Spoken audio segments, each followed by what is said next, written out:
اعوذ باللہ من الشیطان اللعین الرجیم بسم اللہ الرحمن الرحیم الحمد لأہلہ والصلاة علی اہلہا.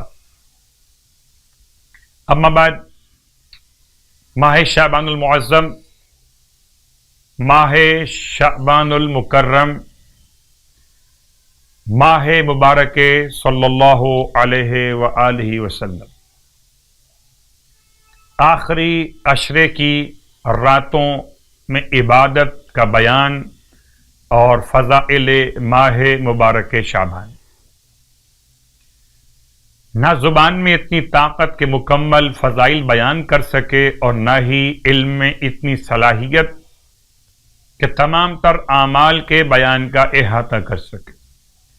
اپنی کوتاہیوں کے اقرار کے ساتھ خدا کی بارگاہ میں دست بدعا کہ خدا ہم سب کو ماہ شعبان کے فضائل کو سمجھنے اور اعمال کے انجام دہی کی توفیق مرحمت فرمائے. اور ماہ مبارک شعبان کی مخصوص صلوات شعبانیہ کا بالکل آخری جملہ آج آپ کی خدمت میں. ارشاد فرماتے ہیں مولا امام سجاد علیہ السلام کہ پروردگار تو اس طرح سے مجھ سے راضی ہو کر ملاقات کرنا، میرے گناہوں کی پردہ پوشی فرما لینا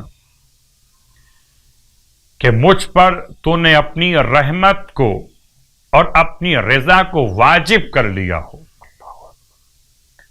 وَأَنزَلْتَنِي دار القرار، اور تو مجھے ایسے گھر میں پہنچانا جو اطمینان اور سکون کا گھر ہو. وَمَحَلَّ الْأَخْيَارِ، اور نیک افراد کے رہنے کی جگہ ہو جہاں مجھے پہنچانا. ماہ مبارک شعبان کے آج کی رات کی نماز کا بیان 8 رکعت نماز. سرکار ختم یہ مرتبہ صلی اللہ علیہ وآلہ ارشاد فرماتے ہیں کہ 21ویں شب ماہ شعبان 8 رکعت نماز پڑھی جائے. کہ جو شخص بھی 8 رکعت نماز پڑھے 2 رکعت کر کے، اس طرح سے کہ ہر رکعت میں الحمد کے بعد سورہ اخلاص، فلق اور ناس، یہ 3 سورے 4 قل میں سے، ان میں سے ہر ایک کو ایک مرتبہ پڑھے. بس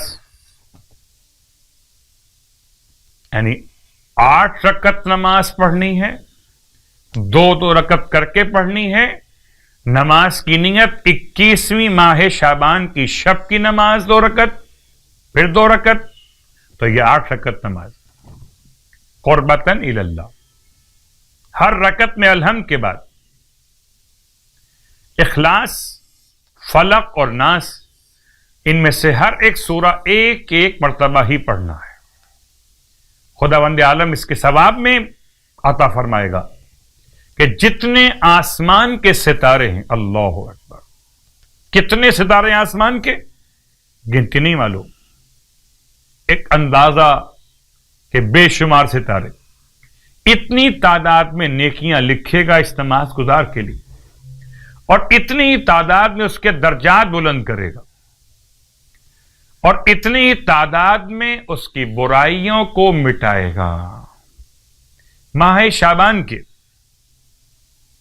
روزوں کا بیان اللہ کے حبیب صلی اللہ علیہ وآلہ وسلم ارشاد فرماتے ہیں کہ جو شخص ماہ مبارک شعبان کے 21 روزے رکھ لے، فرشتے اسے خوش آمدید کہیں گے اور اپنے پر اس کے جسم پر ملیں گے.